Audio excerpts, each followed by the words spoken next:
Hey guys, welcome to my channel again. I really appreciate that you guys are watching this video. The video it's playing right now is the same clip that I showed before the introduction, and in today's video I'm actually testing a new rear sprocket, which I'm actually transitioning from a 45 to a 47, which is 3 teeth, in addition to what the bike comes from standard. And my impression is that I really like it for the purposes that I'm doing right now. But you can tell in terms of the acceleration, and then in my second pass you'll see how I may have accidentally just hit limiter on 6, still making a decent amount of speed, so in case you're wondering. And yeah, so two things I was testing on this video. One was the new AFRs at wide open throttle, which is 12.9 and 13.0. I'm not spraying on this video. And then I'm also testing the sprocket, which is why I was like on and off, just checking the chain and making sure that everything was in place before I made the actual pull. Awesome. So if you are into learning how to pull the data and manage the data after you go out for a ride, and then you get the data from the auto tune in terms of the correction and stuff, stay until the end of the video, because then I'm just going to show the corrections that were made based on my target AFRs, so you're going to be able to see them after the video. So if you stay long enough, you'll see them. All right, cool, awesome. Thank you for watching the video. At the end of the spool, I will be posting a picture of how the AFRs looked versus the input on the TPS. So if you want to see that, I was very happy to see all the targets in place. But if you want to see it, just I'll be posting it as a picture at the end.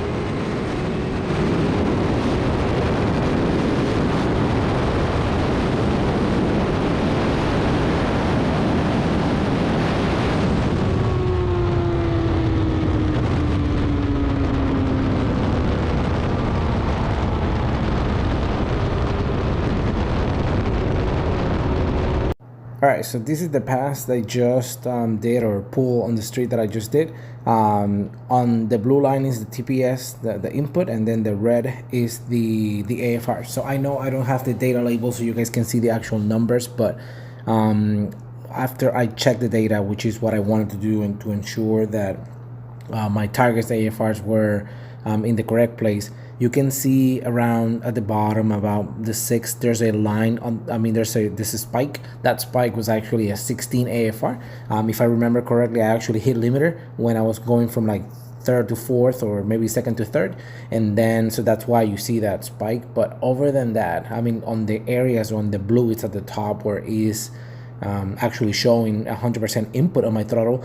The bike was anywhere between like 12.8 and like 13.0. So I was expecting to see a 12.9, or actually my target was 12.9. So you have to think about how quickly those changes happens, and how quickly the auto tune has to send the information and make the correction to the PC5 for the power commander to make the correction. So that's why you see some deviation, but deviation was very minimal. And as soon as I let off the throttle, they just go back to the 13.5 or whatever target AFR. But I just wanted to show that kind of how it looks, and I was able to remember just to data log that file. So I have much more data like that. So if you are wanting to see much more data process like that in the future, just let me know. I'll be super happy to show it. All right, so today I want to show right now.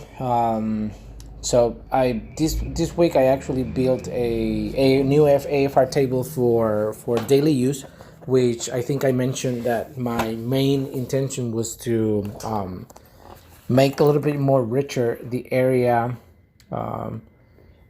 starting on 8,000, or maybe a little bit less. Actually, let me just go back to the target AFR. If I just show you here, I modified the starting on 8,000 RPMs at wide open throttle, which is 100%. This column right here that I'm highlighting here. So I modified it just so I added a little bit more fuel, starting at 8 grand, and I started by going from 13.2. So I added fuel by doing 13 AFRs, and then starting at 9 grand, I did a 12.9 throughout, through the end of the red band. Yep. So and then I also made a little bit a couple changes on the other side of the field trim, or not the field trim, but the target map, by just adding 13.5 in the specifically in the commuting or I guess, yeah, the cruising range. So I actually liked it. I think I'm going to be adding a little bit more, maybe making 5500 through like maybe 65, maybe 6,000, and maybe 60 to 50, like these 3 rows. I'm guessing like these 3. I think I'm just gonna be making those 13.5 or even higher to maybe 13.8. So I'll take a look at that. But my main intention today is not necessarily just build a new map. It's just for those who are following this. If hopefully this is helpful for you, this is the process. I did not show what do you do before you when you're back, because I think I've showed that in the videos already. So at this point, I already pulled the map. I'm actually sitting right next to the bike, and what I'm trying to do right now is just to look at the trim, which is what the auto tune or the power commander needed to add in terms of fuel to match or to get as close as possible to the target AFRs that I stated or told the auto tune that I was aiming for, right? So when I look at the trim, this is what you get. So I came back from riding this morning, and I'm just gonna focus first on the 100% column, which is my main concern. So like I mentioned before, starting at like 7 grand or maybe 8, I started by just making it richer by going from 13.2 to 13.0. And as you can tell, the bike, I might just go back and forth. I'm just gonna take a look at so I'm starting at 8 grand through 8750. I'm going to 13, so I'm just going now to the trim, which is 8 grand. So actually 8 grand through like 8750, it was dead on. So the bike was actually already trying to hit 12.9, and that was possible. So no fuel was needed, was not added. Only, if I look at this correctly, before maybe at 7750, it took 1% to make 13.0. And then if I continue moving forward, it's all pretty much zeros. So my base map was already 12.9, which when I talked to Moore Mafia and Chris Moore and he reflashed my computer, he said he was going to make a couple adjustments because he knew that I was running up nitrous on this motorcycle. And even though he was not necessarily prepping a file for me for nitrous, he said that he was gonna make some adjustments on that high end top of the ref band. So I think that's probably what he was doing. So I'm very happy to see that.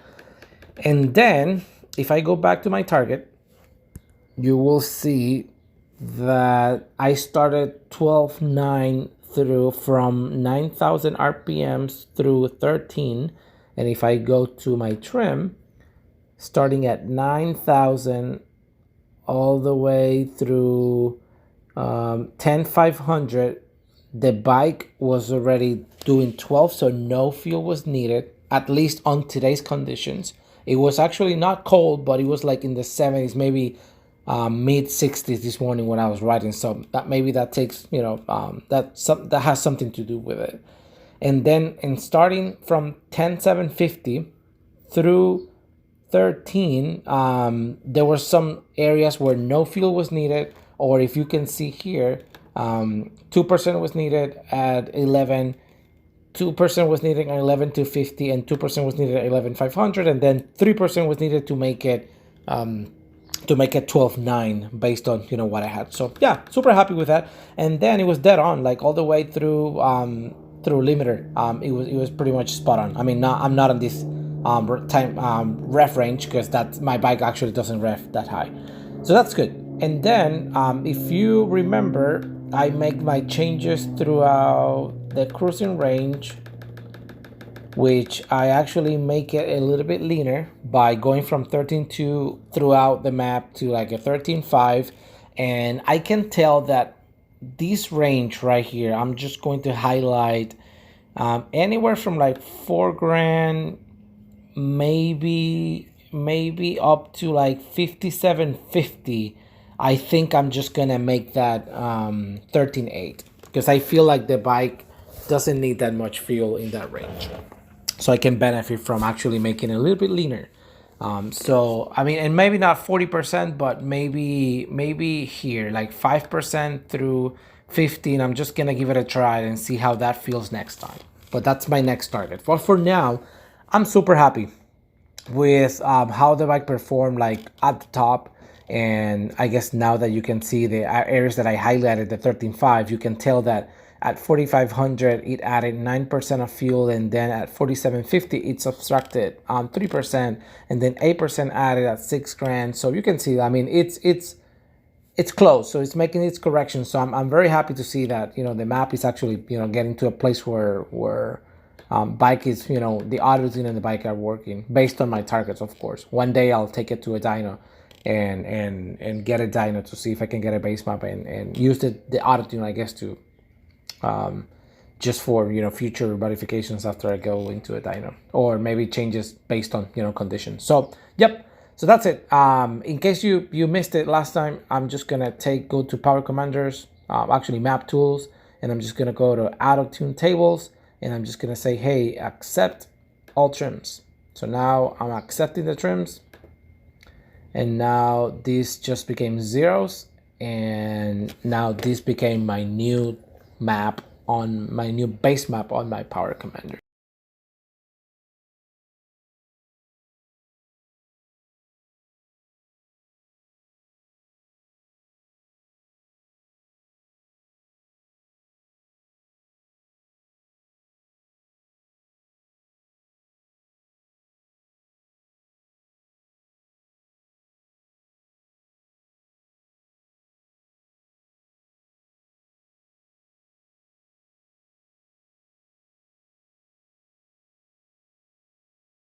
Cool. So I hope you guys are, you know, enjoying the videos, and please just let me know if you have any questions. I'm going through, you know, a lot of like, you know, having to like document all this process just so I can benefit someone out there who is almost in the same situation that I'm in.